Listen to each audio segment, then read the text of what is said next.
to your passport renewal, well, this is something that the federal government said that they're going to step up, as we've shown you the lines that have been outside of Service Canada in BC, here in Ontario, and multiple places in the country where people are actually camping overnight in their tents, or bringing their camping chairs to wait outside of Service Canada to get their passports renewed in time for summer. So now the federal government is saying that they're going to put on their website the estimated time that it'll take to be able to renew your passport.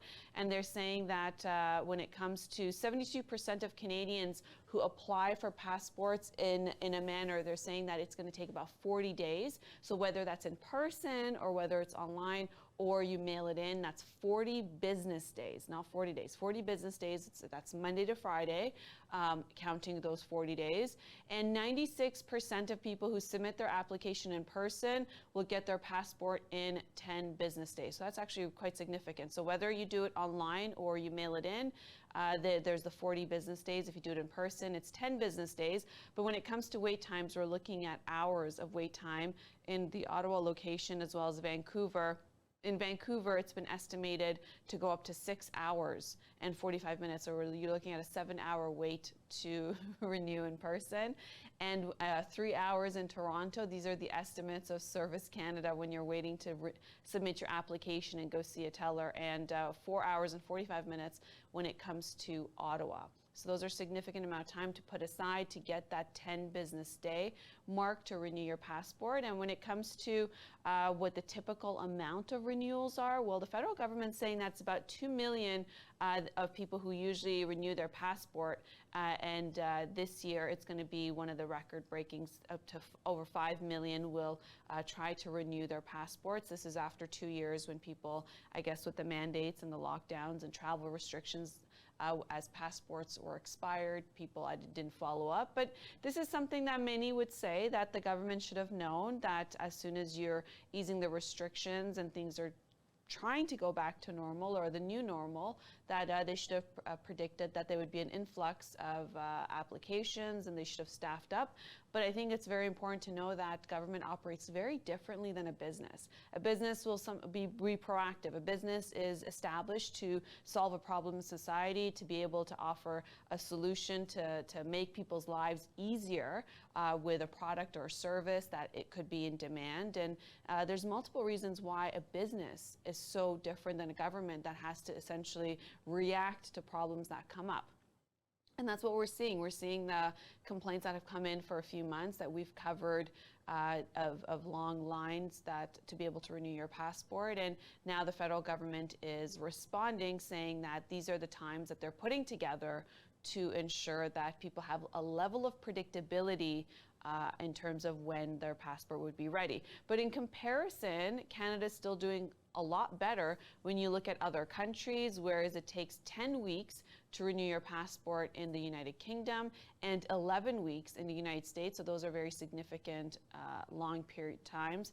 Whereas in Canada, we're still looking at, even though we've had an influx of people who want to renew their application, about when it comes to 40 business days for other means and 10 business days in person.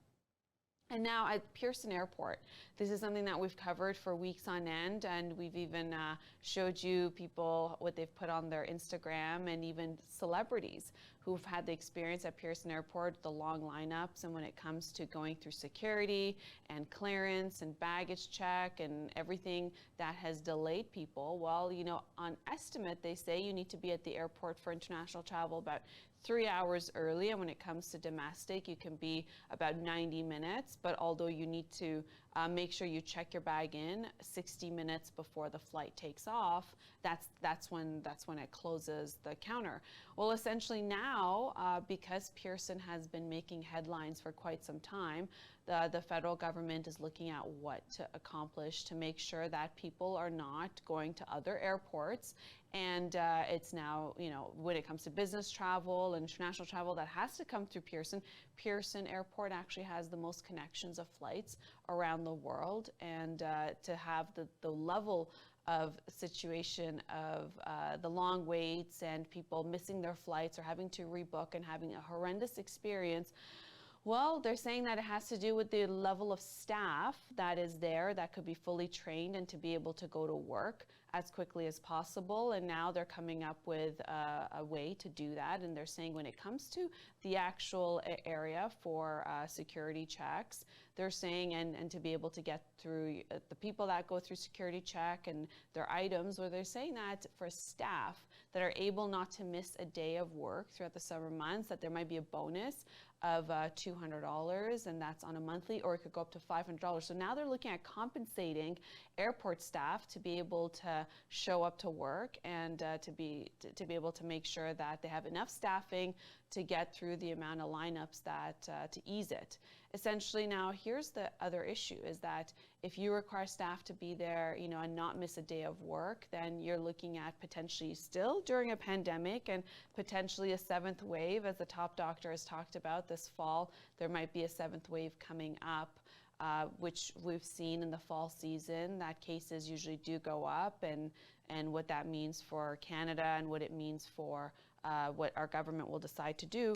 But when you require staff at the airport not to miss a working day, then essentially during a pandemic, it could also be a situation where they would show up even if they're feeling sick, not to miss out on work, to be able to be eligible for those bonuses. So maybe that's not the right way to approach the backlogs that we're experiencing in Pearson Airport.